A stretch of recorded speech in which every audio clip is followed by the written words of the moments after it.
So when you think of scout tents, what do you think about?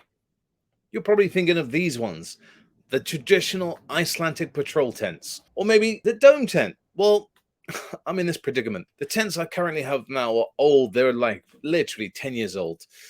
And we've got a surplus amount of money that we need to spend on scout equipment. And obviously, scout tents need replacing. We've repaired them as much as we can, but now we've just got to ultimately put them in the skip. We've used them for game. Now they're dead.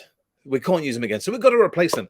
So it got me thinking, scouting is a movement. Baden-Powell wanted us to move with the times. So is it a time to move on to air beam tents? Dun, dun, dun. Maybe you used to traditional wooden poles with your Icelandic tents. Maybe, but the dining shelters, you now have metal poles. Or classically, if you're using the dome tents, the fiber poles that if you don't push and you pull them, well, one of the scouts is bound to snap them because they pull, not push. And you're on camp, you haven't got a repair kit, you've got no gaffer tape and they snap.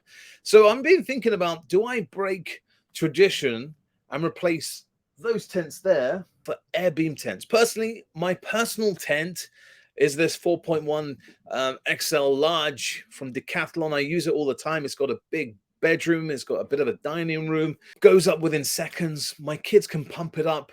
It's easy to put up. Downside is quite heavy. It's bulky. It doesn't pack down small. And you've got to remember to bring a pump. But they're so easy to put up. A few years ago during COVID lockdown, we went camping in a really bad hurricane. My tent was the only one standing up in the morning. The poles didn't snap. All I had to do is remember is to over inflate in a storm, put a bit more pressure in it, and they didn't snap. Okay, those plastic beam tents, they can snap.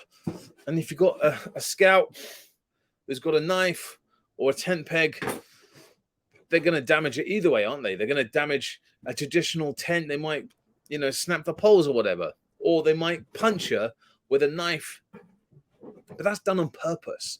But the chance of them actually puncturing, very, very small. I can't remember the percentage off the top of my head. But it's looking like I might break tradition and get my new scout group air beam tents. What do you think? Have you changed? Are you a scout leader who's now moved from traditional poles to air beam tents? So I really want to keep up with the times. As I say, I've got an air beam tent myself that I use all the time, and I love it. Shall I take the gamble? They are more expensive. There's no doubt. You can pick up a nice tent for 100, 150 quid or whatever, but the air beam tents, you're looking way over 500-600, but they're an investment. Yeah.